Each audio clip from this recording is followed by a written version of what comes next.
Hey guys, tonight we're diving into one of the most monumentally slow, frustrating, and ultimately glorious failures of the 19th century. Picture this. It's the 1850s.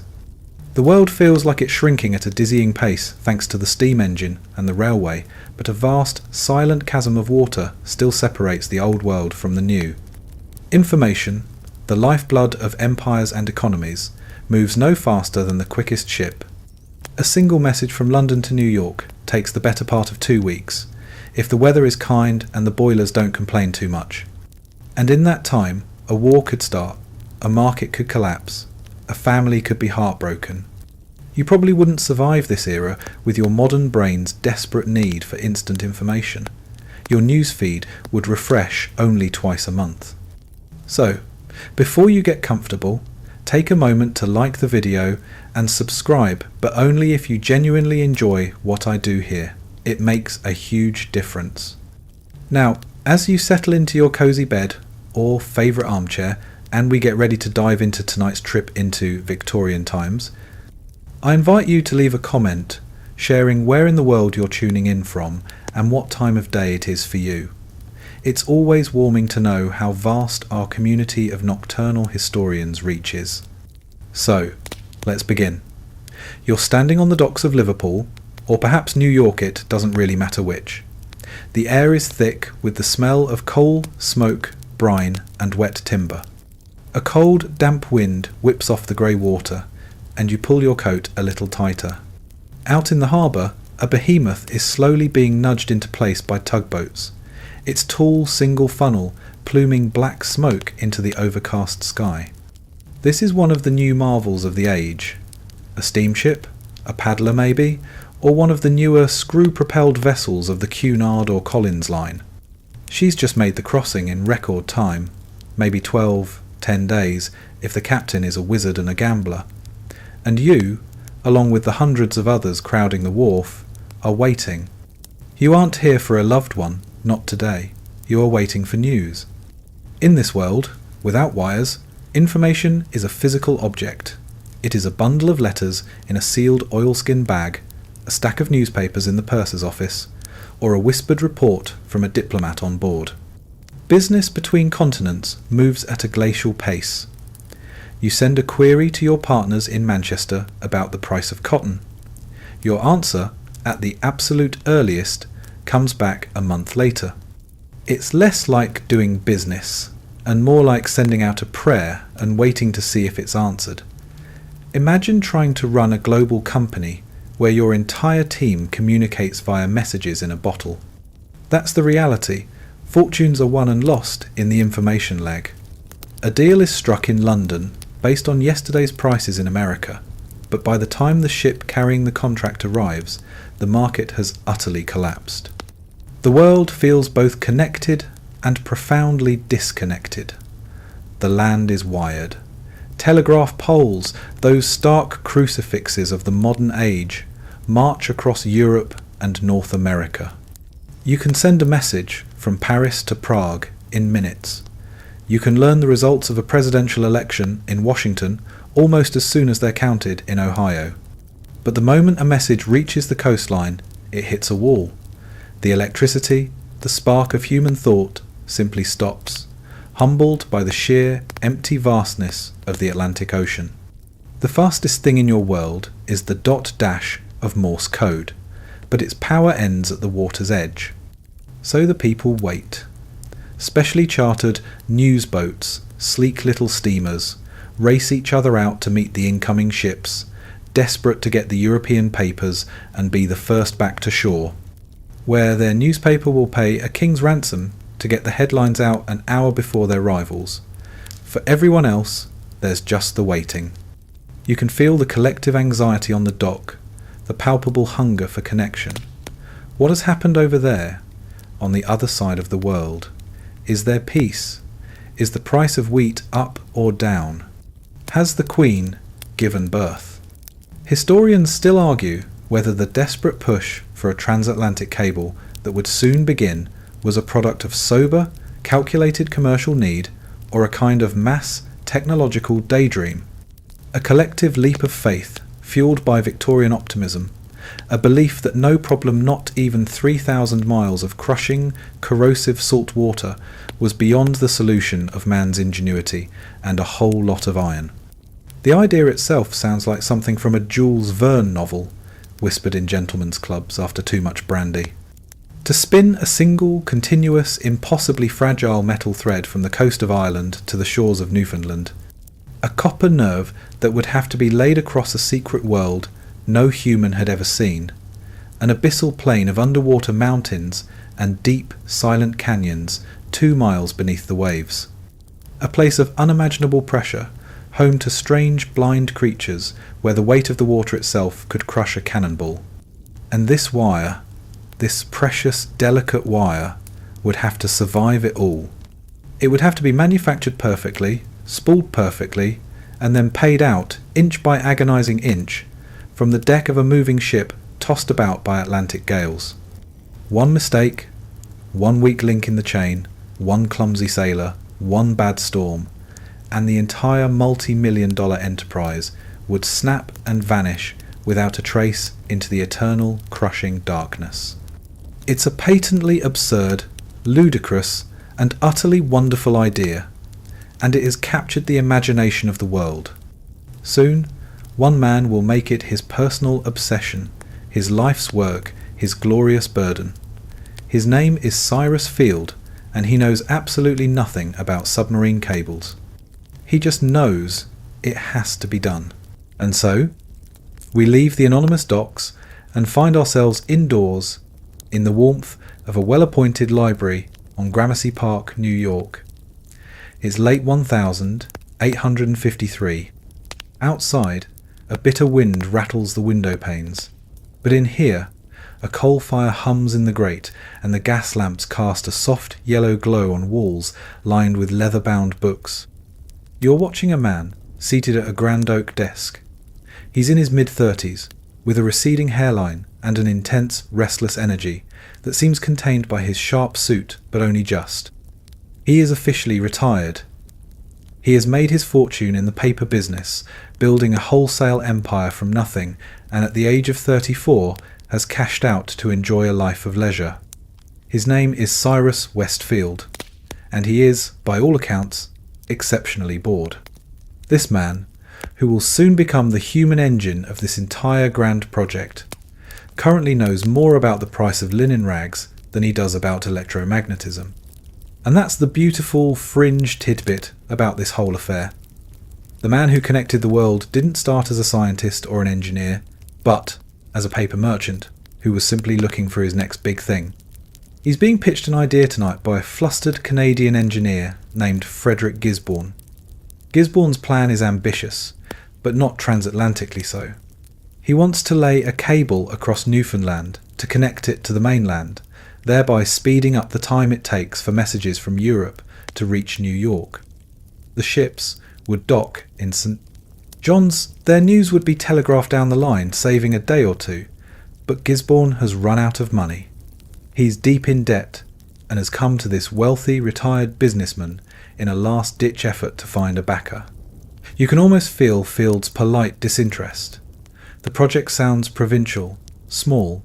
He listens, he nods, but his mind is elsewhere.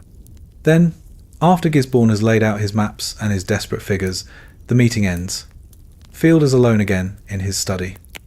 And this is where it happens. He walks over to a large, ornate globe standing in the corner, a prized possession in a rich man's library. He gives it a gentle spin. He watches the painted continents drift past. His finger idly traces the route Gisborne had proposed from Nova Scotia to Newfoundland. And then his finger keeps going. It drifts east from the coast of Newfoundland, out over the vast, empty, blue-painted space of the Atlantic. His eyes follow, tracing the line of the ship routes, all the way to the tiny, painted coastline of Ireland. It's a moment of profound, almost laughable simplicity. An idea so grand it borders on madness, born not in a laboratory or a university, but from a retired paper salesman looking at a fancy globe. It's the equivalent of looking at your garden and suddenly deciding to build a ladder to the moon. Why stop at Newfoundland? Why trim a day off the news when you could trim 2 weeks? Why build a stepping stone when you could build a bridge across the entire chasm? In that moment, the boredom in Cyrus Field vanishes, replaced by a kind of fire. This isn't a project. It's a calling. A magnificent, world-altering obsession has just been born. The first mainstream historical fact about Field's new obsession is how methodical he was. He wasn't just a dreamer, he was a doer. He immediately began a campaign of letters. He wrote to Samuel Morse, the father of the telegraph, asking him point blank, is it theoretically possible to send an electrical signal through 2 0 miles of underwater wire? He wrote to Lieutenant Matthew Maury of the US Navy, a pioneer in oceanography. He asks a different question. What is the bottom of the Atlantic actually like? Is it a jagged, rocky mess that will tear a cable to shreds? Or is it something else? The replies are electrifying. Morse writes back confirming that, in theory, it's absolutely possible. The signal might be faint, but it should work. And Maury's reply is even more stunning. He has been compiling depth soundings from ships for years, and his charts suggest something extraordinary. Between Newfoundland and Ireland, there seems to be a vast, smooth, undersea plateau. He has even given it a poetically reassuring name, the Telegraph Plateau. It's made, he says, of the soft, microscopic shells of tiny sea creatures settled into a perfect, gentle ooze over millennia, an ideal bed on which to lay a delicate wire. It seems that nature itself has prepared the way. With this encouragement, Field's obsession becomes a full-time job. He is a whirlwind of action. He organises meetings, he woos investors on both sides of the Atlantic, he creates the New York, Newfoundland and London Telegraph Company. His charisma is infectious. He convinces wealthy merchants, engineers, and even the British and American governments to back what many still consider to be a fool's errand. Historians still argue whether Field's passion was that of a true visionary who saw a connected future for all mankind, or simply a master capitalist smelling the deal of a lifetime, a state-sponsored monopoly on all transatlantic communication. Perhaps it was a bit of both. But as you watch him in his study, excitedly unrolling Maury's charts and sketching out business plans, you see a man who has found a purpose larger than himself. He has convinced himself, and is now busy convincing the world, that a thread of iron and copper, laid on a bed of microscopic dust 2 miles underwater, is the single most important piece of construction of their age. The glorious, frustrating, and monumentally slow work is about to begin. Now your senses shift from the quiet dignity of a New York library to the overwhelming, clangorous chaos of an ironworks in Greenwich, England. The air is sooty, tasting of coal dust and hot metal. A relentless, deafening rhythm hammers through the soles of your boots. The thud of steam hammers, the shriek of spinning machinery, the roar of furnaces that burn with a blinding white-orange heat. You're in a place where raw elements are being forced, with immense power, into a form that has never existed before. You are here to witness the forging of the great transatlantic cable, a 500 nautical mile-long iron snake. Before you, stretching into the gloom of the massive industrial shed, are the great wire-drawing machines. Thick rods of copper, the best and purest that money can buy, are fed into a series of dies. With a protesting screech, they are pulled and stretched, getting thinner and thinner, transforming from stiff rods into fine, pliable strands. You watch as workers, their faces slick with sweat and grime, carefully guide 7 of these tiny copper hairs into a twisting machine. This is the heart of the cable, its central nerve. One strand is perfectly straight, and the other 6 are spun tightly around it. This formation, a little detail you'd never think of, is crucial. It ensures that even if one strand were to break under strain, the electrical circuit would remain complete through the others. A tiny bit of built-in redundancy, a little prayer against the unknown pressures of the deep. But this copper nerve is hopelessly fragile. It's the soul of the project, but it needs a body to protect it. And this is where the process becomes a monumental layering, like a bizarre industrial lasagna. The spools of twisted copper wire are moved to the next station, where they are immediately coated in a thick, sticky layer of a substance called gutta percha. This is one of those wonderfully obscure materials that history briefly falls in love with. It's a natural latex, a rubbery sap from a tree found only in the jungles of Malaysia. It's a miraculous insulator, completely waterproof, and, unlike natural rubber, it doesn't degrade in salt water. So the Victorians, in their typical fashion, fell madly in love with it and promptly deforested huge swathes of Malaysia to get it. Your precious cable is being swaddled in the ghost of a distant jungle. You watch as the copper is drawn through vats of the hot, semi-liquid gutta percha, emerging with a smooth brown rubbery coating. It's a slow, fussy process, requiring multiple coats to build up a perfectly even, seamless layer. Any bubble, any impurity, any thin spot in this insulating shield could be a fatal flaw, a place where the electricity could leak out into the vast, conductive saltwater of the Atlantic. Workers meticulously inspect every inch of the coated wire, looking for imperfections. Even now, the cable is only about as thick as your little finger. It's still too delicate to survive the journey to the seabed. It needs armour, so it moves to the next stage. It is wrapped in a layer of tarred hemp, a sticky, fibrous blanket that smells sharply of the shipyard. This layer will cushion the gutta percha against the iron sheathing to come. And then comes the grand finale, the armour itself. The noise becomes even more intense as you approach the final machines.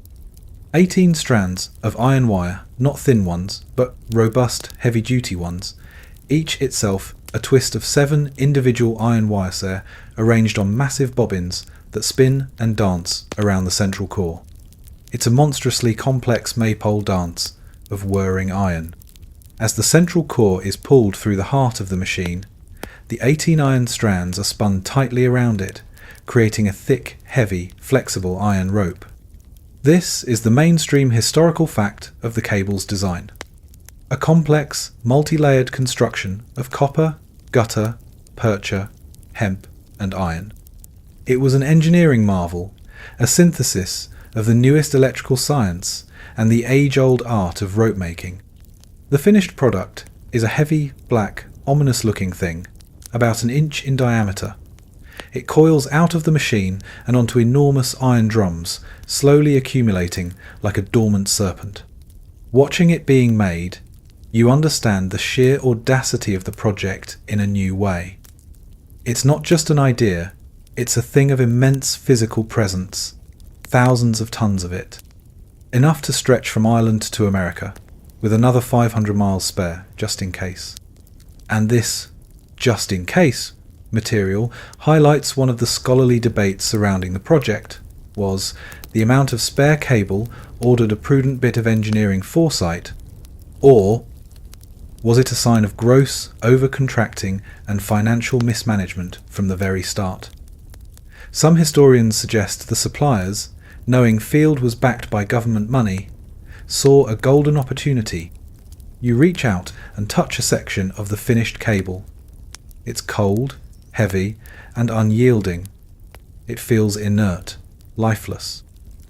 And yet, locked deep inside that sheath of tar and iron and rubber is a tiny, delicate thread of copper that is meant to carry the thoughts of nations, the pulse of 2 continents. You watch as men heave the coiled sections onto barges, which will float it down the Thames to the waiting warships.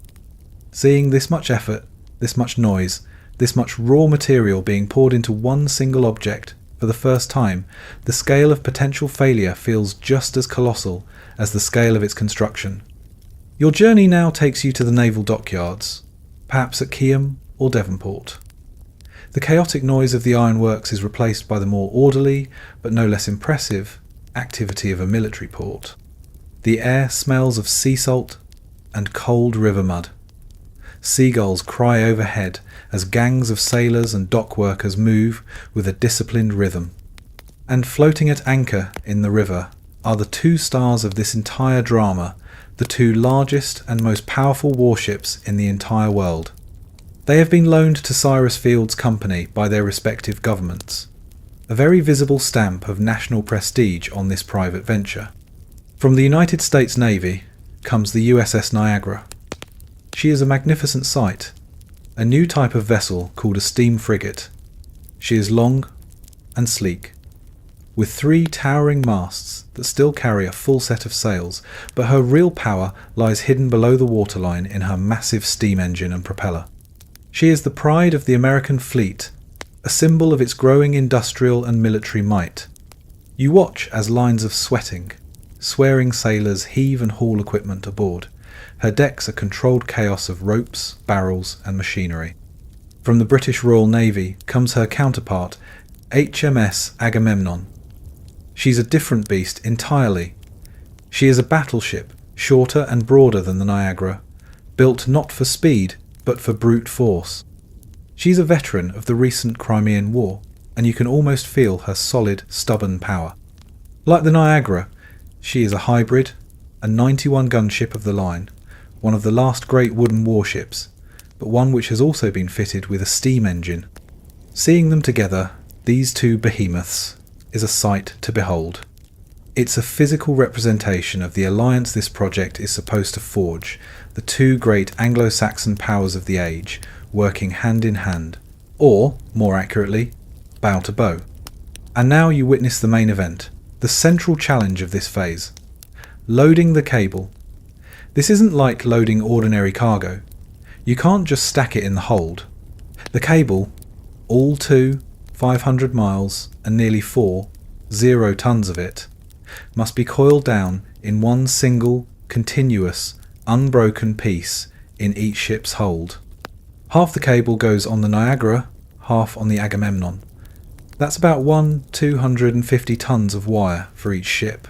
It's an absurd amount of weight, a strain that these ships were never designed to carry. The naval architects are nervous. You can see them on the dockside, anxiously watching as the barges piled high with massive coils of the black cable are brought alongside. The process of loading is excruciatingly slow and delicate.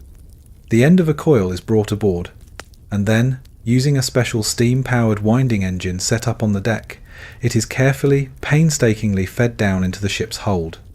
Down below, in a cavernous space, normally filled with cannons and barrels of gunpowder, a huge circular pan has been built.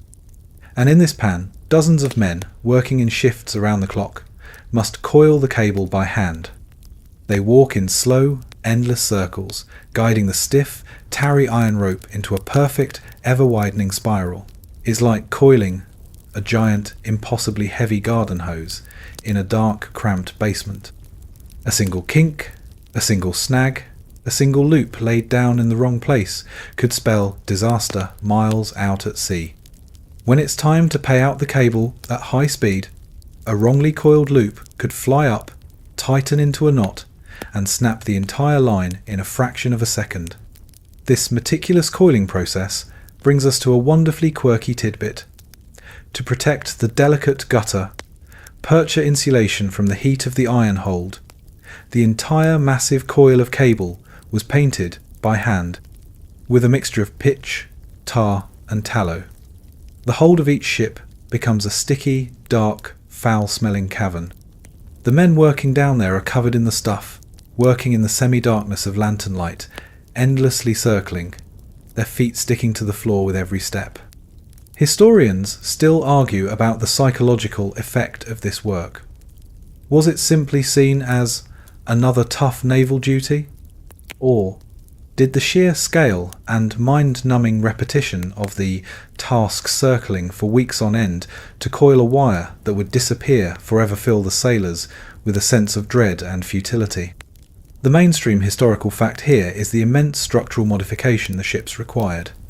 To accommodate the weight of the cable, entire gun decks had to be cleared and reinforced with massive timber beams. The Agamemnon, in particular, groaned under the strain. Her timbers, stout British oak though they were, creaked and shifted. Her captain, the wonderfully named Noddle Noddy Prowse, complained that his ship was riding so low in the water she was like a log and steered like a haystack. The centre of gravity was all wrong, making the vessels dangerously unstable. As you stand on the deck, watching the final coils being laid into place, and the huge paying out machines being bolted to the stern, you can't help but feel a sense of foreboding. These powerful warships, the pinnacle of naval engineering, have been transformed into something they were never meant to be. They are now, essentially, just the world's biggest, most expensive, and most unstable floating spools of thread. Everything depends on them, on their engines, their captains, and on the complex, untested machinery now crowding their decks. The weight of Cyrus Field's dream is now a very real, very physical tonnage, settling deep into the hulls of these two great ships. The day of departure is fast approaching. The 5th of August, 1857. You are standing on the wind-swept bluffs, overlooking Foilhomerum Bay, near Valentia Island, on the rugged western coast of Ireland. The air is damp and alive with the smell of the wild Atlantic. A crowd has gathered, a mix of curious local villagers, tweed-clad dignitaries, and anxious-looking engineers. Below you, the USS Niagara and HMS Agamemnon lie at anchor, looking immense and slightly out of place against the green rolling hills. Two smaller warships, the escort vessels, HMS Leopard and HMS Cyclops, bob nearby. There's a palpable sense of ceremony and nervous anticipation in the air. This is it. The grand endeavour begins today. The shore end of the cable, its copper tip carefully insulated, has been brought ashore. There are speeches, prayers, and a great deal of self-congratulatory handshaking among the project's backers.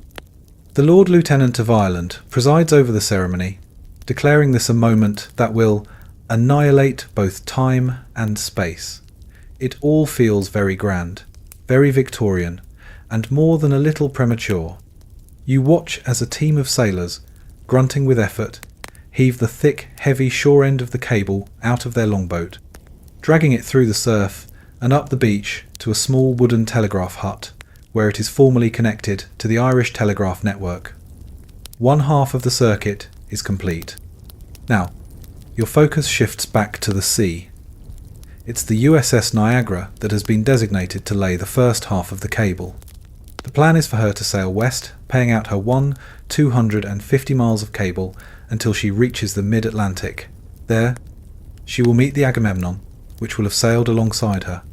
They will splice their two cables together, and the Agamemnon will then sail the rest of the way to Newfoundland. This mid-ocean splice is already a source of immense anxiety, but for now, all eyes are on the Niagara. You find yourself on her deck as the shore connection is made and the signal is given to begin. A small steam engine on the stern deck chuffs into life, its flywheel beginning to turn. This engine powers the paying out machine, a contraption of gears, wheels, and massive brake drums that is at the very heart of the operation. This is its first real test. This machine must continuously feed the cable over the stern of the ship, but it cannot just let it fall. It has to do so with precisely the right amount of tension. Too loose, and the cable will kink and snag on the seafloor. Too tight, and the strain of the ship's pitching motion, combined with the immense weight of the miles of cable already in the water, will snap it like a piece of thread. The chief engineer for this crucial piece of hardware is a man named Mr. Bright.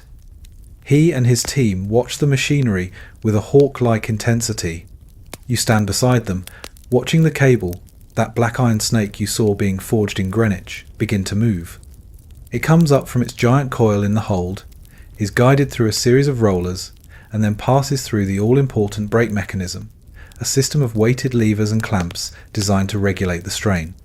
A large dial, a dynamometer, shows the current tension on the cable. This dial will become the obsessive focus of everyone on board for the next several days. The mainstream historical fact is this machinery's complexity. It had to account for the ship's speed, the ocean depth, the currents, and the pitching and rolling of the ship in the Atlantic swells. It was a beautiful and fatally flawed piece of engineering. Slowly, carefully, the Niagara weighs anchor and begins to move west, steaming at a crawl, barely 4 knots. The cable slips over a wide wheel at the very stern of the ship and disappears with a soft hiss into the grey, churning water of her wake. It feels anticlimactic. For all the fanfare, the actual process is one of slow, monotonous, nerve-wracking repetition. The chuff of the paying out engine, the groan of the brakes, the endless unspooling of the black wire into the sea. For the first few hours, all goes well. They pass out of the bay and into the open Atlantic. The coastline of Ireland begins to recede into the mist behind you. As night falls, the mood on the ship is tense and subdued. Lanterns are lit on deck, casting long, dancing shadows over the men clustered around the stern machinery. Every creak of the ship, every change in the engine's rhythm, every lurch as the vessel meets a swell causes hearts to jump. Is the cable still there?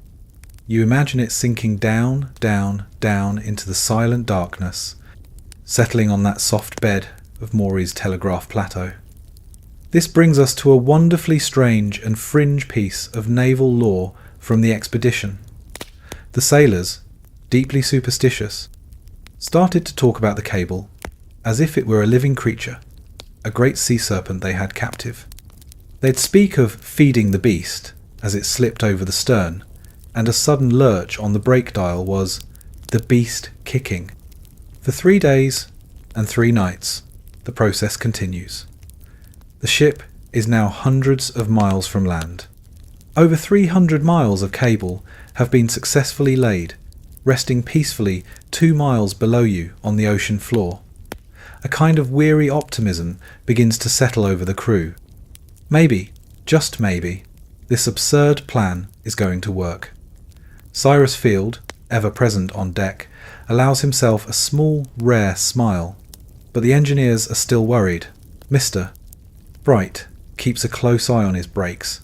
The system seems to be getting sticky. It doesn't respond as smoothly as it should. Historians still argue whether the fundamental design of the brake was to blame, or if it was simple operator error born of exhaustion that led to the coming disaster. But as the 4th day dawns, everyone aboard the Niagara is about to receive a very abrupt and brutal lesson in the unforgiving physics of the deep ocean. The monotonous rhythm of the last few days has lulled you into a state of weary vigilance. You are on the stern deck of the USS Niagara, somewhere in the vast, grey emptiness of the North Atlantic. The coast of Ireland is a distant memory, a smudge on the eastern horizon that has long since sunk below the waves.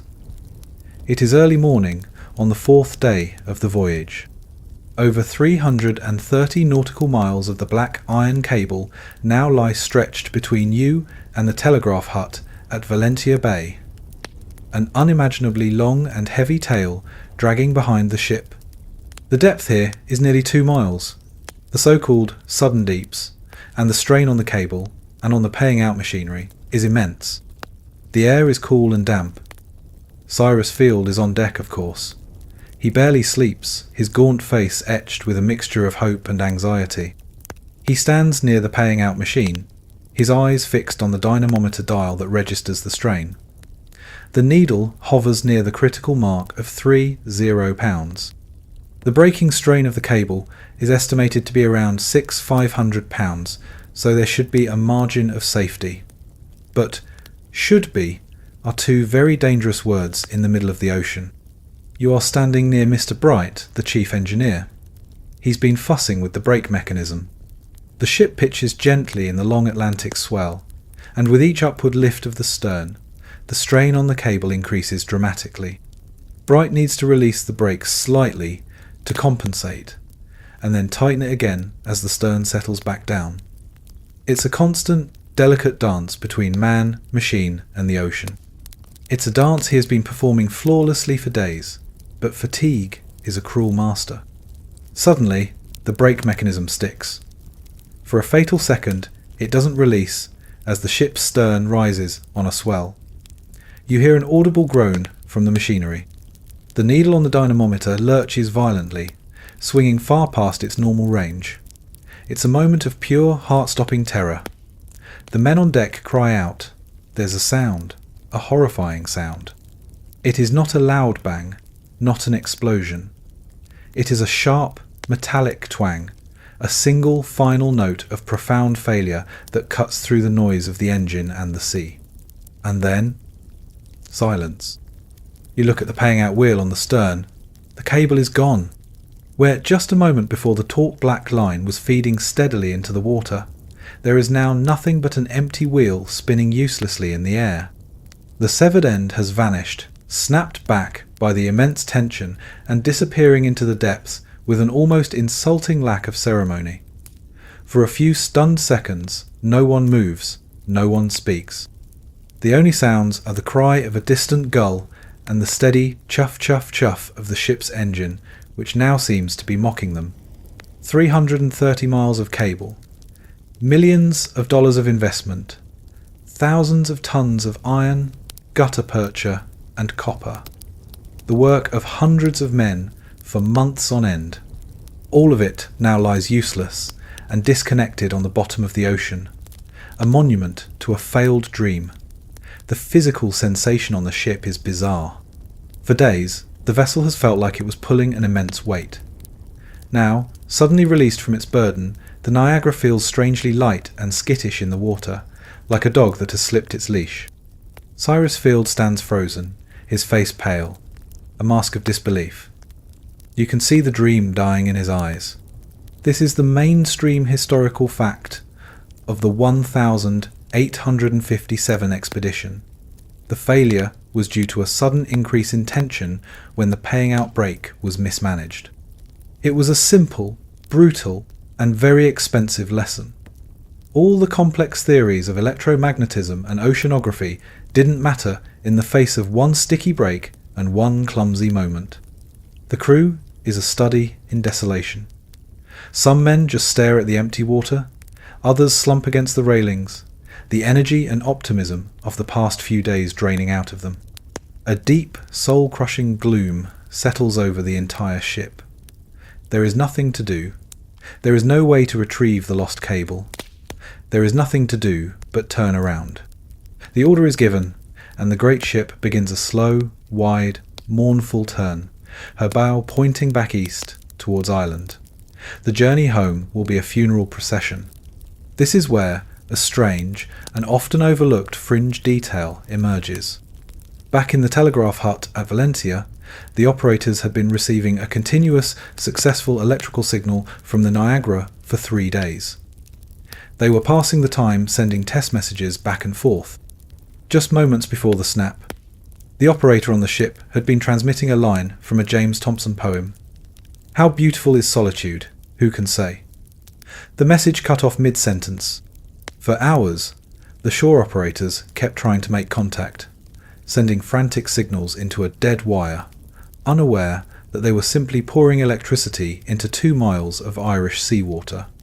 The voyage back is tense and quiet. The engineers, including a despondent Mr. Bright, gather in the ship's saloon, poring over diagrams, arguing about what went wrong. Was the brake designed improperly? Was the cable itself too weak? Or was the entire enterprise doomed from the start? Historians still argue about the precise allocation of blame. Early accounts, heavily influenced by Field and his backers, laid the fault squarely on Mr. Bright and his machinery.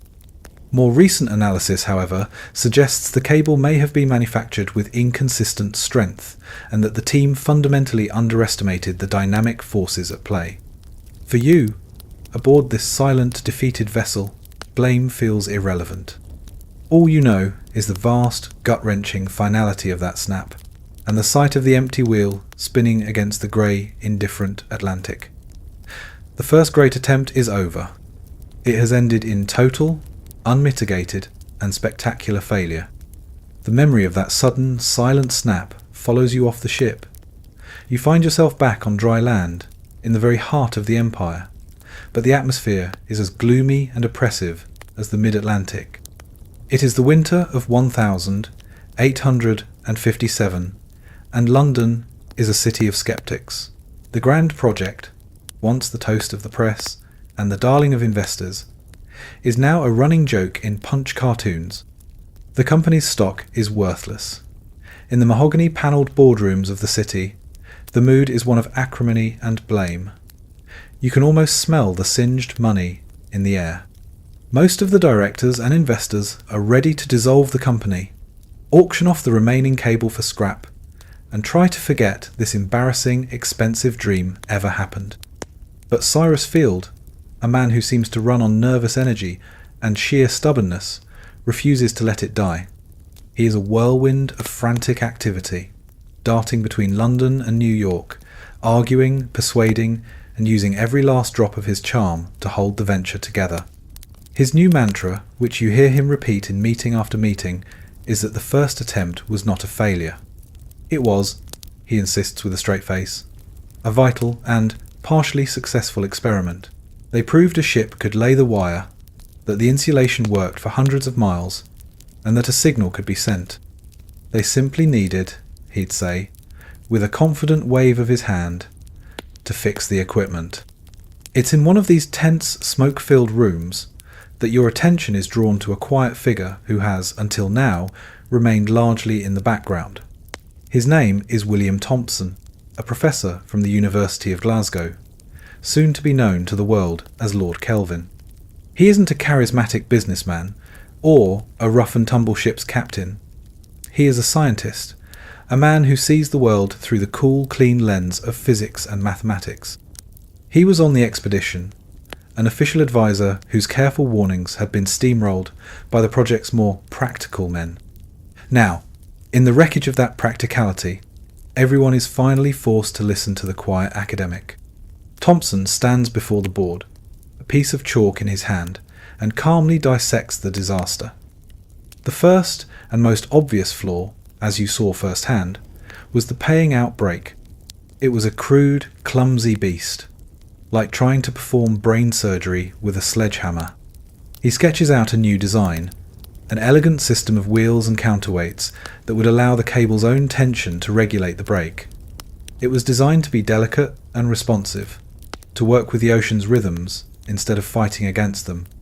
But the second flaw he identified was more profound, and this is the mainstream historical fact that changed everything.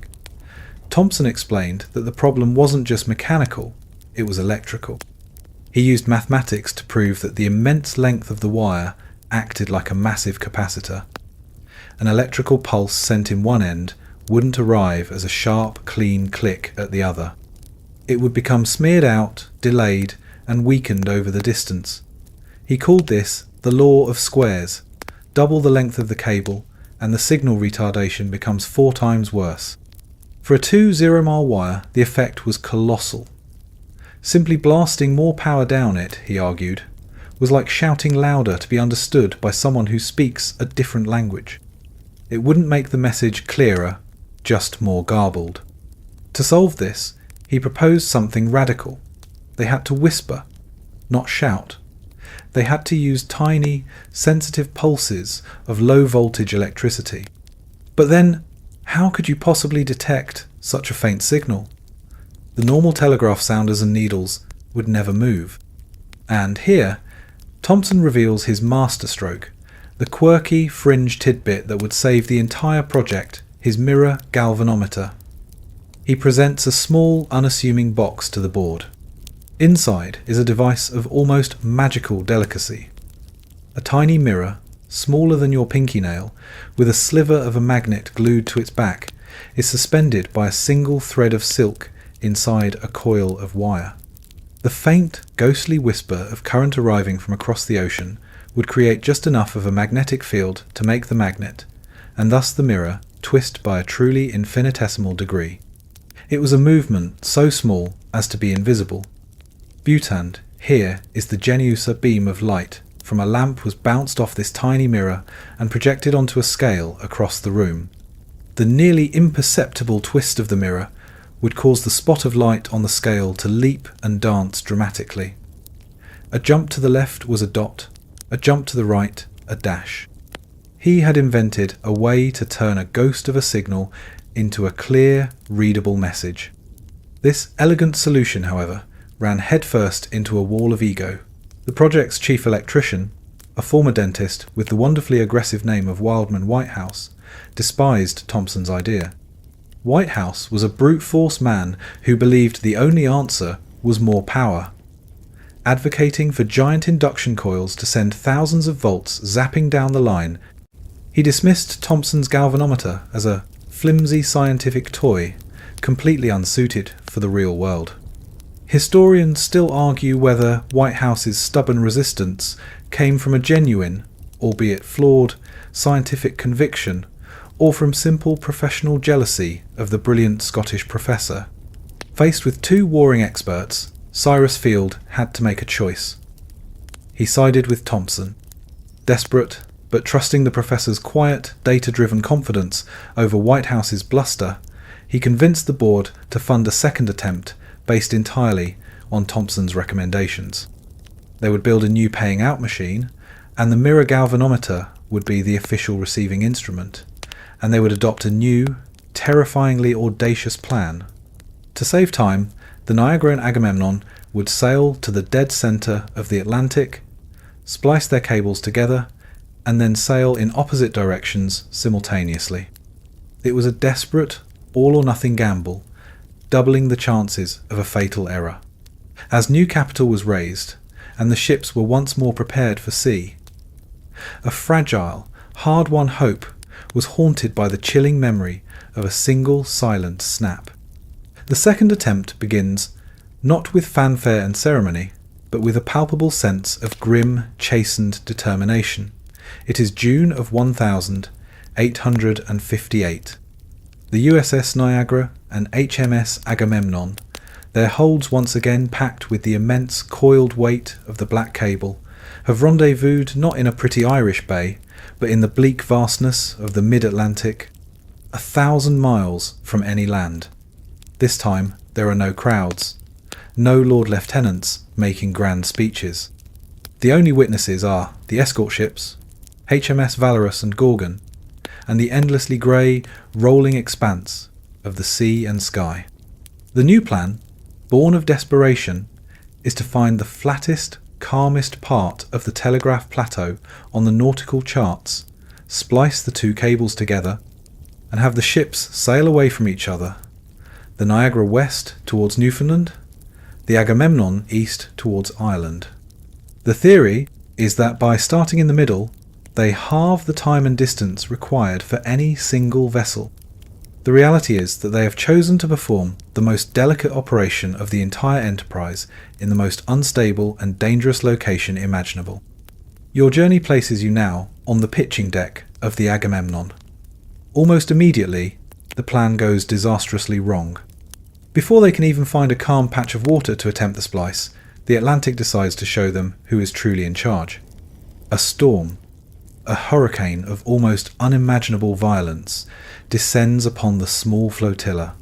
For more than a week, the ships are separated, fighting for their very survival against monstrous waves and screaming winds. The experience aboard the Agamemnon is a vision of pure nautical hell. You must cling to whatever you can to stay upright as the ship is tossed about like a child's toy.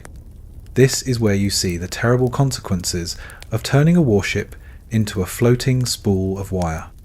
The ship is top-heavy and overloaded. Its handling properties, which Captain Noddy Prowse had described as being like a haystack, are now murderously bad. Waves, colossal walls of green and white water, break clean over the decks, smashing everything not bolted down. The ship rolls so violently that her yardarms dip into the foaming sea. At one point, she heels over so far a horrifying 45 degrees that for a terrifying few moments, everyone aboard is certain she will never come back up, that she will simply turtle and sink, taking her crew and her precious cargo straight to the bottom. Down in the hold, you can hear a sound more terrifying than the storm itself, the sound of 300 tons of iron cable shifting. The massive coil, so painstakingly laid, threatens to break free from its retaining structure to become a giant, unstoppable wrecking ball in the belly of the ship. You listen to the groaning of the ship's timbers, a sound that seems to come from the very soul of the vessel, the sound of a structure being stressed to its absolute limit. Historians still argue about Captain Prowse's decision to keep fighting the storm head-on, with some modern analyses suggesting turning to run with the waves might have been safer, while naval traditionalists maintain he did the only thing possible to save his command.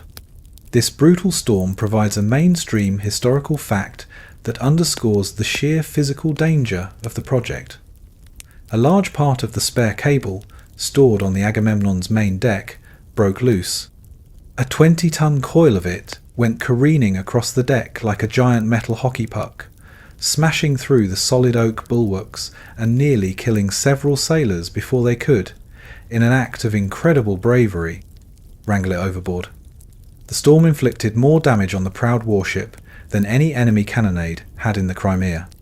And here you find a quirky, even poignant, tidbit about life on board during this ordeal. In the midst of the chaos, with the ship threatening to break apart, one of the scientific staff on board a man, assigned to take temperature and depth soundings, was found calmly writing his will in his cabin, leaving specific instructions for his body to be committed to the deep, attached to one of his specialized sounding weights, so that he could, in his words, rest peacefully on the telegraphic plateau that he had come to study. After 9 days of relentless punishment, the storm finally breaks. The sea, though still heaving, calms. The battered ships limp back to the rendezvous point, their crews exhausted, bruised, and thoroughly demoralized. The Agamemnon is a wreck. Her coal supplies are dangerously low from constantly steaming into the wind. Her boats have been smashed to splinters, and one of her sailors has been permanently disabled by the sliding coil of cable. Many on board, from the lowest sailor to the highest officer, believe this is a sign, an omen. God, or the ocean itself, does not want this cable to be laid. The sane thing to do would be to admit defeat and sail back to England for repairs. But Cyrus Field, aboard the Niagara, is not a sane or reasonable man in these moments. He is an obsessive. Through signal flags, he communicates his simple, stunning message to the other ships. They are to carry on with the plan. They have come this far. They will try. You can almost feel the collective, weary sigh of the crews. They are beaten, their ships are battered, and their spirits are broken, but the orders have been given. They will find a spot, they will hold the ship steady, and they will attempt to perform the terrifyingly delicate mid-ocean splice. The storm has passed, but a deep, anxious gloom remains. You are on a longboat, bobbing on the uneasy swell of the mid-Atlantic, somewhere between the battered HMS Agamemnon and the slightly more composed USS Niagara. The sky is a leaden grey, the water a cold, dark, and seemingly bottomless blue. The sailors rowing the boat are silent, their faces grim. They are about to attempt the mid-ocean splice, the most critical and nerve-wracking part of the entire new plan. The end of the Niagara's cable, a thick, black, tarry tentacle, is passed down into the longboat. Then the boat is rowed carefully across the 100 yards of open water to the Agamemnon, where the end of its cable is also passed down. Here, in this tiny, fragile boat, tossed by the remnants of the storm, 2 skilled jointers must perform a kind of industrial surgery. This is the heart of the operation, and it is absurdly low-tech. You watch as the 2 men, with practiced hands, begin their work. First, they strip back the thick outer layer of armoured iron wires on both cable ends. Then, with great care, they peel away the tarred hemp and the precious, rubbery layers of gutta percha, exposing about 3 inches of the core's 7-stranded copper nerve. The 2 copper ends are then scarf cut at an angle to create a larger surface area and overlapped. A sailor holds a small brazier, its coals glowing red, and the jointer, using a soldering iron, meticulously fuses the two copper ends together. This is the mainstream historical fact of the splicing process. It was a delicate, manual job, a fusion of blacksmithing and watchmaking, performed under the most impossible conditions. Once the copper heart is joined, the insulation must be restored perfectly. The jointer warms strips of gutta percha over a lamp until they are soft and malleable, then wraps them, layer upon layer, over the exposed copper, moulding and squeezing the material with his fingers to create a seamless, waterproof seal. Any tiny air bubble or imperfection could be a fatal flaw. Finally, the tarred hemp is wrapped back on, followed by the heavy iron armour wires, which are laid into place one by one and clamped tight. The whole splice, now a bulky, slightly misshapen lump in the centre of the cable, is complete. For a tense moment, everyone watches as a signal is sent from the Niagara's telegraph room, through the splice, to the receiving room on the Agamemnon. A technician watches his galvanometer, a faint twitch, and another. The connection is good. A collective sigh of relief ripples through the boat. The spliced cable is now lowered carefully over the side of the longboat onto a special guide, and it slips with a soft splash into the deep. A signal gun is fired. The moment has come. With excruciating slowness, the two great warships begin to move apart, their engines turning at a dead crawl, the precious, newly joined thread unspooling from their sterns into the abyss that separates them. For a few miles, all seems to be going well. The paying out machinery, with Professor Thompson's new brake design, is working smoothly. The tension on the dynamometer is stable. A fragile hope begins to kindle in the hearts of the weary crew. And then it happens. Aboard the Niagara, just as they have paid out less than 3 miles of cable, you feel that same sickening, gut-wrenching lurch. There is no loud noise this time, just a sudden loss of tension. A quick check of the instruments confirms the worst. The cable has parted. It has broken somewhere near the bottom, under its own immense weight. The second attempt has failed. The disappointment is a palpable, physical thing, but there is nothing for it. The ships must turn back, steam slowly towards each other once more, and retrieve the useless, dangling ends of their cables. And this is where a truly fringe and frankly bizarre anecdote of the voyage occurs. As one of the ships was reeling in the dead cable, a whale was seen to approach the line, nudging and rubbing against it curiously. For a panicked moment, the officers on deck were convinced the whale was going to get entangled in the wire and snap it with its massive strength, adding a completely unforeseen cetacean menace to their long list of problems. The whale, thankfully, grew bored and swam away. The crews repeat the entire splicing process. Again the stripping, the soldering, the insulating, again the careful lowering of the bulky splice into the water. Again the signal gun, the slow parting of the great ships. This time they are even more cautious. The ships move at a snail's pace. Miles of cable are successfully paid out. Hope, that stubborn, irrational human emotion, flickers back to life again. The Agamemnon has unspooled nearly 40 miles of her cable when her own catastrophe strikes.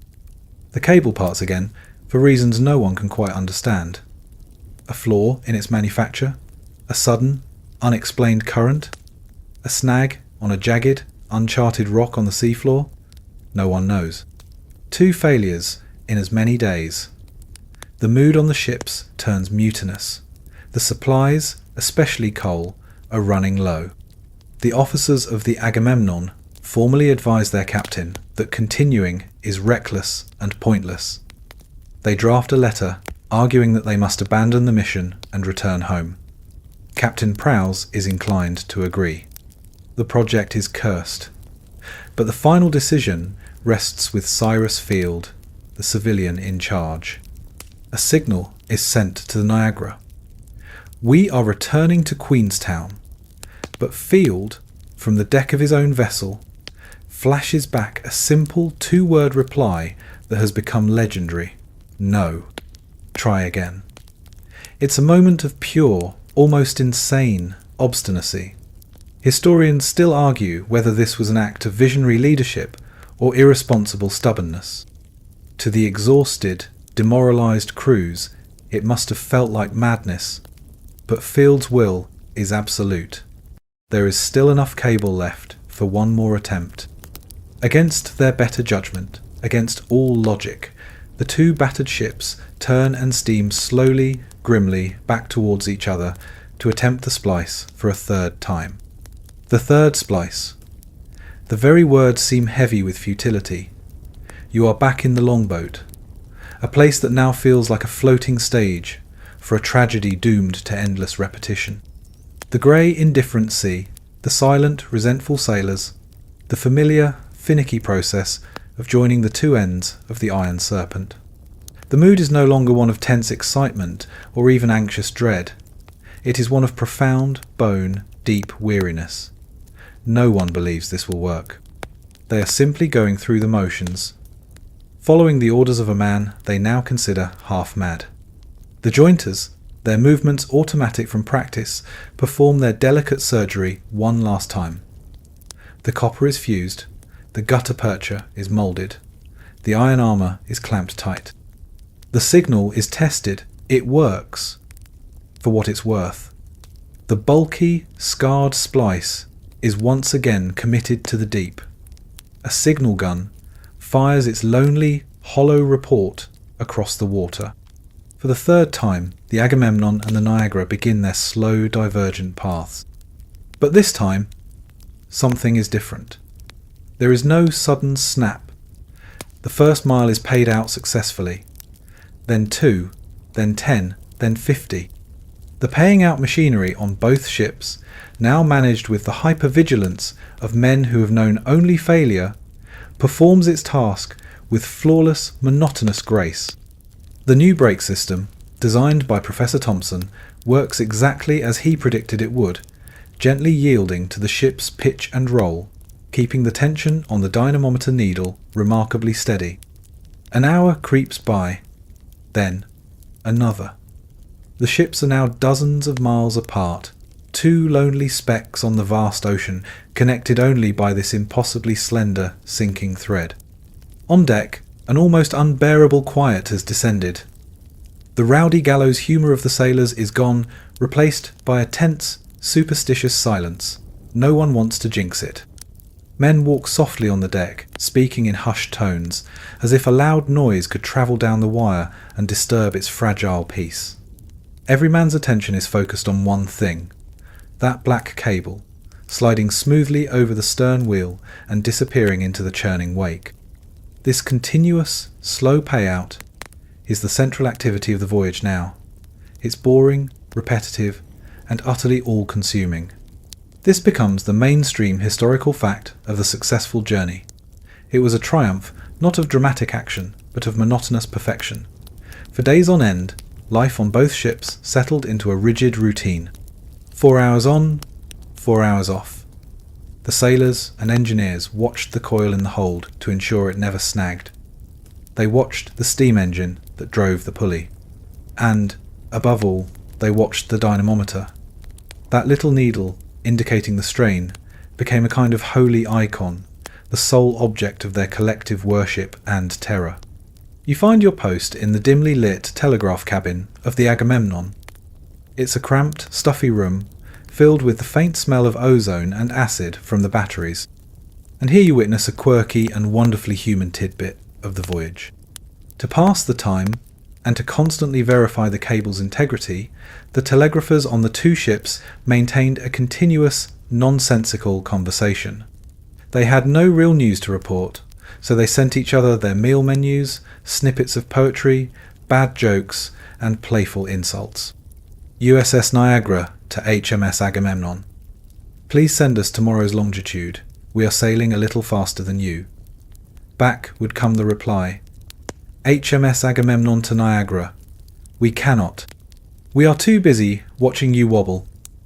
It was a stream of digital nonsense, a friendly, flickering pulse of life, travelling through the crushing, absolute darkness 2 miles below them.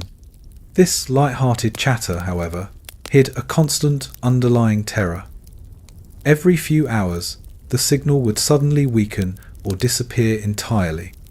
In the telegraph cabin, these were moments of pure ice-cold panic. The operator would frantically tap his key, sending signals into a dead wire, his face pale in the lantern light. On deck, the news would spread in grim whispers. Had it finally happened? Had it broken again? Usually, after a few terrifying minutes or even an hour of silence, the signal would flicker back to life, just as mysteriously as it had vanished. These were likely faults in the insulation, places where the electricity was temporarily shorting out to the sea. Historians still argue about the primary cause of these intermittent faults. Were they small manufacturing defects in the gutta-percha coating, or were they the result of the extreme tension stretching the cable and creating microfractures in the insulation? The operators on board had no way of knowing. They could only hold their breath during the periods of silence and offer a silent prayer of thanks when the connection was restored. Each time the signal returned, it felt like a small resurrection. Day after day, the slow, tense payout continues. The ships have now sailed hundreds of miles apart. Over 1,000 miles of cable lie between them on the floor of the Atlantic. The initial weary cynicism of the crews has been slowly, painstakingly transformed into a fragile, almost unbelievable hope. The relentless rhythm of the paying out machine is no longer a sound of dread, but a kind of mechanical heartbeat, the pulse of the entire enterprise. They have done what they failed to do twice before. They have survived the middle of the ocean. They are now, against all odds, more than halfway home, and the slender thread holds. Your world has shrunk to the size of a small, dark room, claustrophobic and stuffy. You are in the telegraph cabin aboard the HMS Agamemnon, now just a few hundred miles from the Irish coast. The monotonous chuff of the paying out machine is a constant, reassuring rhythm in the background. Days and nights have blurred into one long, continuous state of nervous watchfulness. All the grand, physical drama of storms and splices is over. Now, the entire monumental effort rests on something almost impossibly small and faint, a flickering spot of light in the dark. You are sitting beside one of the telegraphers, a man chosen for his patience and keen eyesight. His entire job, for hours on end, is to stare at a simple wooden scale tacked to the wall. He doesn't look at the source of the light, but at its projection. Across the cabin, a lantern burns with a steady flame. The light from this lantern passes through a narrow slit, travels across the room, bounces off the tiny, almost invisible mirror of Professor Thompson's galvanometer, and then reflects back to the scale on the wall. This projected image is a vertical slit of light, a bright, trembling line against a numbered background. This is the only connection to the USS Niagara, which is at this very moment over 1,000 miles away, steaming in the opposite direction. To an outsider, the scene would look like a strange, silent meditation. The telegrapher sits perfectly still, his eyes locked on the scale. For long stretches, nothing happens. The slit of light hovers motionlessly at its 0 point. The cable is quiet. The operator might be checking the battery connections, or perhaps the telegrapher on the Niagara is taking a break. You wait. The air is thick with anticipation. Your own eyes begin to ache from staring into the gloom, trying to discern the slightest movement. And then it happens. The slit of light gives a sudden, convulsive twitch. It jumps a few inches to the left, hesitates for a second, and then darts back to its resting position at 0. A moment later, it jumps to the right, then back again. Left, right, right, left. A silent, frantic dance of light on the wall. The operator makes no sound. He simply watches, his mind instantly translating the spectral movements into letters and words. Left is dot, right is dash. It is Morse code, performed by a ghost. This is the quirky, fringe detail of the whole operation. For all the thousands of tons of iron and steam power, The final, crucial act of communication was as silent and ethereal as a phantom's whisper. The sensitivity of this system, which Wildman Whitehouse had mocked as a flimsy toy, is the only reason this is working at all. The mainstream historical fact is that the electrical signal arriving from the Niagara was unimaginably weak. The immense resistance and capacitance of the long wire had smeared and attenuated the initial pulse into a mere ghost of its former self. A standard telegraph machine, which relied on the electrical current being strong enough to physically move a metal lever to make a sound, would have registered nothing. It would have sat there, inert and silent. Only Thomson's mirror, an instrument that responded to the faintest magnetic tremor, could perceive it. Your job, your entire focus, is to watch this faint dance and pray it doesn't stop. The tension in the small cabin is immense. A long pause in the messages from the other side causes a ripple of anxiety. Is it just a break in transmission? Or is it something more final? A sudden, incoherent flicker of the light could mean anything. Is it a spurious signal caused by an atmospheric disturbance, an earth current, or is it the death throe of the cable, a final, shorting out spasm before eternal silence? Historians still argue about the exact nature of the complex electrical phenomena the operators were witnessing. They were, in effect, the first digital explorers of a completely new and poorly understood environment, trying to interpret the strange electrical weather of the deep ocean. Sometimes the spot of light would seem to go wild, dancing erratically for minutes on end, making it impossible to read any message.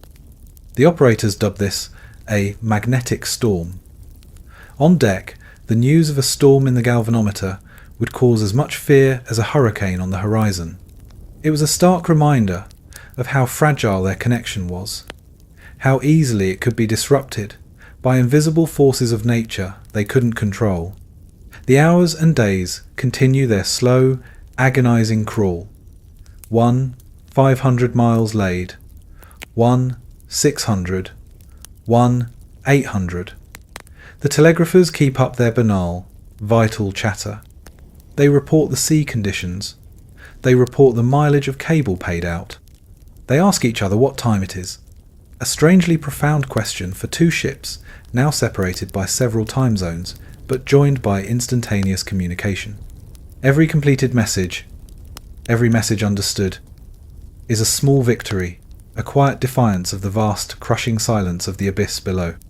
As you sit there in the dark, watching that lonely, flickering spot of light, you realize you are witnessing the birth of a new kind of magic.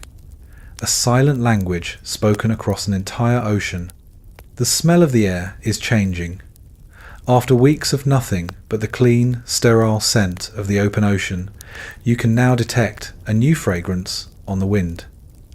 It's the smell of land. A damp, earthy, peaty aroma mixed with the scent of wood smoke. It's the smell of Ireland. On the eastern horizon, a low, dark line has appeared, smudged against the grey sky. For the sailors who have been at sea for a month, battling storms and constant anxiety, the sight is almost overwhelming. A ragged cheer goes up from the men on deck. The Agamemnon, battered but triumphant, is almost home. The journey's end is a slow, majestic procession. As the warship steams towards the coast, it is met by a flotilla of small boats. Fishing skiffs, currachs and coastal traders, their sails full, come out to greet the behemoth. The news has spread like wildfire along the coast. The cable ship is coming. You stand on the deck of the Agamemnon, watching the rugged, green coastline of County Kerry grow sharper and more detailed. The cliffs of Valentia Island, the same cliffs that watched the failed first attempt depart a year ago, now stand ready to welcome a victor. The USS Niagara, you learn from a final, triumphant message from the galvanometer, has simultaneously and safely reached the coast of Newfoundland, dropping her anchor in Trinity Bay. The incredible, all-or-nothing, two-ship gamble has paid off. Both ends of the Iron Snake have been brought safely to shore. The scene in Foyle-Homerum Bay, where you first began this journey so long ago, is one of joyous, chaotic celebration. The crowds are even bigger this time. Dignitaries, journalists and local people line the shore and the hillsides, waving hats and handkerchiefs. The heavy shore end of the cable is carefully loaded into a longboat. As the sailors row towards the beach, the crowd lets out a deafening roar. This is the moment. The physical completion of a link that was, until this morning, just a theoretical line on a map and a flickering spot of light in a dark room. You watch as the sailors leap into the surf, heaving the thick, black cable onto their shoulders and wading ashore. They are treated like conquering heroes. People rush forward to touch the cable, to pat the sailors on the back, to be a part of this historic moment. It feels like the entire nation has been holding its breath and is now releasing it in one giant exhalation of pure relief and pride. The end of the cable is dragged up the beach and into the same small telegraph hut that was the site of such disappointment a year before. The connections are made. The physical circuit, spanning the entire Atlantic Ocean, is complete. The mainstream historical fact is the sheer public euphoria that erupted on both sides of the Atlantic. In America, the news was greeted with delirious celebration. Cities exploded in spontaneous festivities. New York went wild. A 100-gun salute was fired. Church bells rang across the city for an hour, and buildings were draped in celebratory flags and banners. Huge fireworks displays lit up the night sky. Cyrus Field, the man once derided as a fool, was now compared to Christopher Columbus, a national hero of immense stature. But, back in the quiet little hut in Valencia, the mood is more cautious. This brings us to a crucial and often overlooked tidbit about the cable's first days. While the wire was physically connected, it was not working well. In fact, it was barely working at all. The signals coming through from Newfoundland were ghostly, weak, and often completely unintelligible. The delicate whisper that had been just about readable in the silent, controlled environment of the ship's cabin was now being drowned out by stray earth currents and other electrical interference on land. Professor Thompson, ever the cautious scientist, urged extreme patience.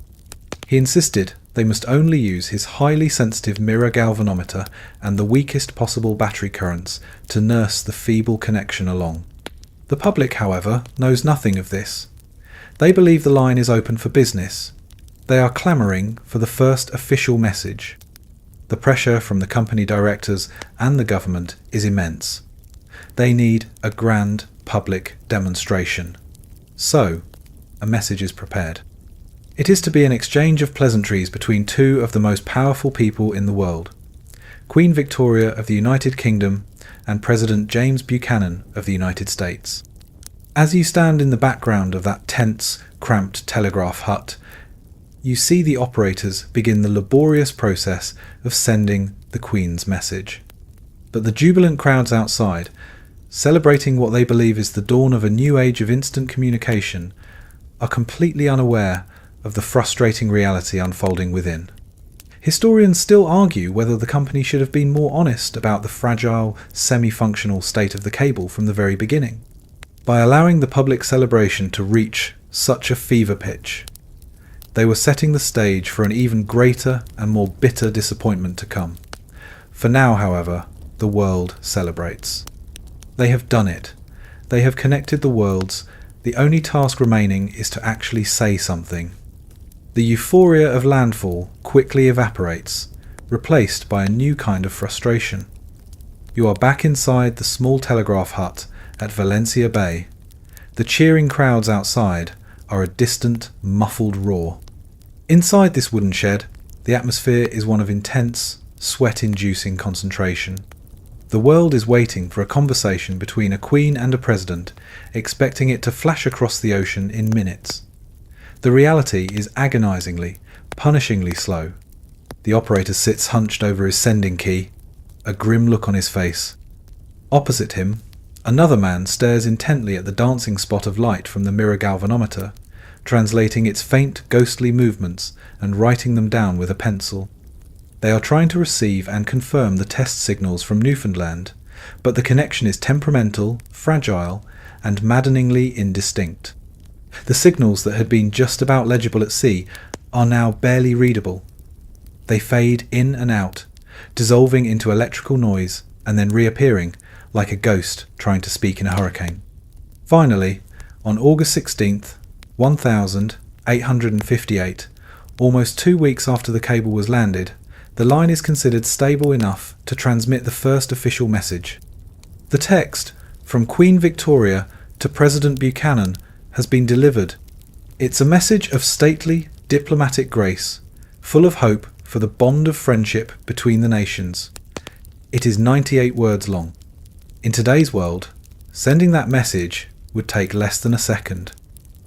On the brand new, multi-million-dollar transatlantic cable, it became an ordeal of epic proportions. The operator begins to tap out the message, letter by agonizing letter. Dot, dash, dot, A, dot, dot, dot, S. You watch the process, and it's like watching a snail try to run a marathon. Each letter has to be sent multiple times because the operators in Newfoundland keep telegraphing back, repeat please, or simply. The signal is so weak that a single stray earth current can garble a whole word. The M in instrument might be mistaken for an S and an I. AP could be misread as a G. The process is less like transmitting and more like trying to piece together a shattered vase. This excruciating slowness is the mainstream historical fact of the cable's brief, glorious life. The Queen's message, those 98 words of goodwill, took an astonishing 16.5 hours to transmit successfully. That's an average speed of about 1 word every 10 minutes. It's a pace that makes the steamships it was meant to replace look like lightning. To any sober observer inside that hut, it was clear that the cable, as a commercial enterprise, was an unmitigated disaster. It was far too slow to be of any practical use for business or news reporting, but the world outside knew only of the triumph. The newspapers printed the Queen's message in full, hailing it as a miracle, but they didn't report the 16-hour transmission time. And here we find a quirky, slightly deceitful tidbit of the story. While the public celebrated the instantaneous communication, the engineers and telegraphers were engaged in what was essentially a cover-up. They deliberately withheld the true transmission speeds, feeding the public a diet of optimistic press releases while they desperately tried to figure out why their billion-dollar wire was performing so poorly. They were like party hosts trying to pretend a terrible burning smell isn't coming from their own kitchen. As you stand in the hut, watching the exhausted operators rub their eyes, you can feel the strain. They are caught between the physical limitations of their own technology and the monumental expectations of the entire world. A reply from President Buchanan now has to be transmitted back to London. His message is longer, more florid, at 147 words. The ordeal begins all over again. Another full day is consumed by the painful process of sending, repeating, correcting, and confirming his equally hopeful reply. Historians still argue about what, precisely, was causing the signal to be so incredibly weak and slow. Was the gutta-percha insulation already degrading in the cold darkness of the seabed? Had the extreme tension of the laying process stretched the copper core, making it thinner and more resistive in places? Or was Professor Thomson correct in his assertion that the line was simply too delicate to be used in any other way than his own slow, patient, low-voltage method? This last question was about to be put to the test in the most destructive way imaginable by the one man who had resisted Thomson's methods from the very beginning. As the world celebrated the agonizingly slow messages of peace and friendship, the cable's chief electrician, Wildman Whitehouse, was growing impatient. He was convinced he knew how to fix the problem, and his solution was about to prove fatal. While the operators at Valencia and Newfoundland are struggling to coax whispers out of the cable with Professor Thomson's delicate mirror galvanometers, another man is fuming. You find yourself now in the London office of the Telegraph Company, where the real operational control resides. And at the centre of this office is the pugnacious, ambitious, and deeply frustrated figure of Dr. Wildman Whitehouse. Whitehouse, you'll remember, is the project's chief electrician. He is the man who always believed that the way to communicate across the Atlantic was not with whispers, but with a mighty shout. He loathes Thomson's sensitive, academic methods. He sees the excruciatingly slow transmission times not as a sign of the cable's inherent fragility, but as proof that Thomson's approach is a failure. In his mind, the mirror galvanometer is a pathetic toy, and the low-voltage batteries are an insult to the power of electricity. He is convinced that the cable just needs a good, solid jolt to wake it up. For the first few weeks of August, Whitehouse is sidelined. The company, following the advice of Thomson and Cyrus Field, insists on using the gentle methods that had successfully brought the signal ashore. But Whitehouse is relentless. He lobbies the company directors. He writes scathing memos. He argues that his powerful, patented telegraphic relays and massive induction coils are the only way to make the line commercially viable. He promises them speed, clarity, and power. To the nervous directors, who have just seen their stocks soar but are privately terrified by the cable's pathetic performance, Whitehouse's promises of a quick fix are dangerously seductive. Finally, at the beginning of September, they give in. They make a decision that will go down as one of the most disastrous in the history of technology. They grant Wildman Whitehouse permission to take over the Valentia station and try his own methods. You are there in the telegraph hut when Whitehouse arrives. He enters like a storm front, brushing aside the patient operators and their delicate mirror setups. He orders them to disconnect Professor Thomson's equipment. In its place, he begins setting up his own monstrous apparatus. This is the mainstream historical fact of the cable's destruction. Whitehouse brought in a set of induction coils of his own design massive, 5-foot-long instruments capable of generating enormous voltages. Standard telegraphic batteries produced a gentle 1 or 2 volts. Whitehouse's coils, according to his own boasts, were capable of generating shocks of up to 20 volts. The veteran operators look on in horror. They understand the cable's delicate nature. They have nursed its faint pulse for weeks. They know that what Whitehouse is about to do is the equivalent of using a blacksmith's hammer to repair a pocket watch. They try to warn him, but he is arrogant, dismissive, and now fully in charge. And so, you witness the fatal blast. Whitehouse connects his massive coils to the transatlantic cable. He takes a deep breath, a look of grim satisfaction on his face, and throws the switch. For a moment, nothing happens.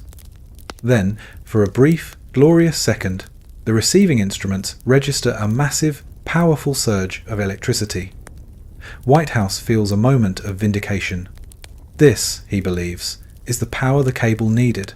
He sends a few powerful signals down the line. But almost immediately, the return signal from Newfoundland, which had been faint but consistent, begins to flutter and die. What Whitehouse doesn't understand, or refuses to accept, is the physics of what he's doing. The delicate gutta-percha insulation, that thin rubbery sheath you saw being so carefully applied back in the factory, was never designed to handle such a massive electrical charge. His 2 0-volt shock was punching microscopic holes in it. It was like blasting a garden hose with a fire hydrant. The electricity, now finding an easier path than the 2 0-mile copper wire, was leaking out through these new wounds into the salt water of the Atlantic. He was, in effect, systematically electrocuting the cable to death. This brings us to a sad, fringe tidbit of the story. During his fatal experiments, Whitehouse was so convinced of his own success that he sent a triumphant message to Cyrus Field, declaring that he had solved the signalling problem and that high-speed communication was now imminent. Field, still basking in the glow of public adoration in America, was briefly elated, unaware that the message he was reading was, in fact, his project's own death notice. Over the next few days, Whitehouse continues his high-voltage assaults, each one further damaging the fragile insulation. The The signals grow weaker and weaker, then become completely unintelligible, and then they cease altogether. The last readable message flickers across the Atlantic on September. Honest 1858. After that, nothing. Just silence. The great transatlantic cable, the wonder of the age, which had taken 2 years, 3 attempts, millions of dollars, and the near sinking of 2 navies to lay, has transmitted its last word. It worked, after a fashion, for just 3 weeks. The silence from the other side of the ocean is now permanent. White House, in a panic, tries to blame faulty manufacturing. He tries to blame the operators in Newfoundland. He tries to blame sunspots. But the truth is undeniable. Historians today almost universally agree. Wildman Whitehouse, in his arrogant and ignorant attempt to fix the cable, had fried it beyond repair. The Iron Snake was dead. And with its death, the brief, beautiful dream of instant global communication was over. The silence from the end of the line is no longer a temporary fault. It is a profound and permanent quiet. The great Iron Snake is dead, its copper nerve fried, its voice silenced forever by Wildman Whitehouse's fatal blasts of voltage. You are standing with Cyrus Field as this new, terrible reality dawns. He is in New York, where just weeks before he was the toast of the nation, a hero on par with Columbus. Now, the adulation is rapidly turning to suspicion, and then to outright hostility. The public feels cheated, conned. The cable, which they were told was a permanent marvel of the age, has failed after less than a month. The company's stock, which had skyrocketed, now plummets to zero. Investors, who had visions of fat dividends from a global communications monopoly, are wiped out. The newspapers that had praised Field now savage him, accusing him of stock manipulation, of overseeing a gigantic fraud. He is no longer a visionary. He is a swindler who has fleeced the public and embarrassed the nation. You watch as the man's world crumbles. He is facing financial ruin, public disgrace, and the collapse of the obsession that has consumed the last 5 years of his life. Yet, amidst this personal and professional disaster, a new and powerful realization is taking root.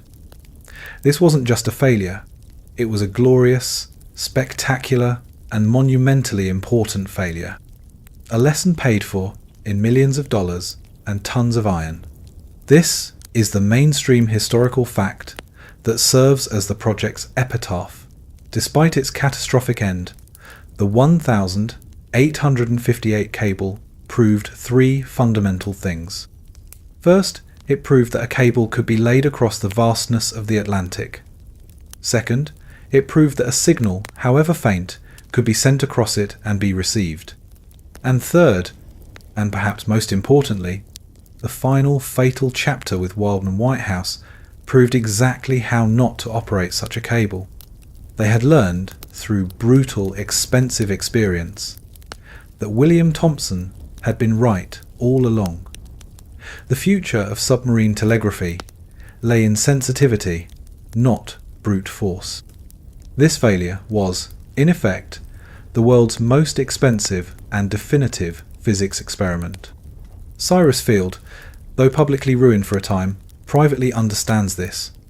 The dream is not dead, it has just gone into hibernation. He knows now what it will take to succeed. It will require a better made cable, with thicker insulation and a stronger copper core. It will require even more refined paying out machinery. And it will require an absolute adherence to Thomson's low voltage methods. The failure of 1858 was not the end of the story. It was the detailed, bloody blueprint for the eventual success. This brings us to our final, quirky detail. Even after the line went silent, a faint, ghostly electrical signature could still be detected coming from the dead cable.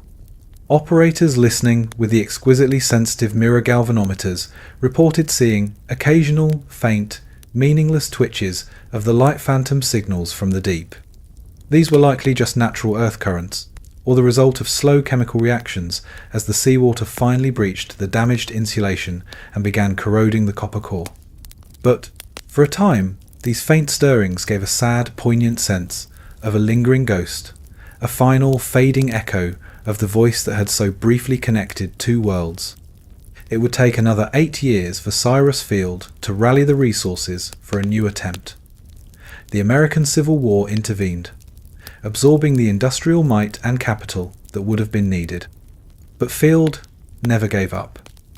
He crossed the Atlantic dozens of times, a tireless evangelist for his dead dream, slowly, patiently rebuilding faith and raising money.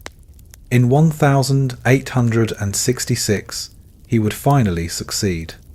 Using a new, far superior cable and the world's largest ship, the magnificent SS Great Eastern, he would lay a new line that worked perfectly and lasted for years. And, in an incredible final act of redemption, the Great Eastern would even manage to grapple for, find and resurrect the lost cable from a failed 1865 attempt, splicing it and bringing 2 functioning transatlantic lines into service.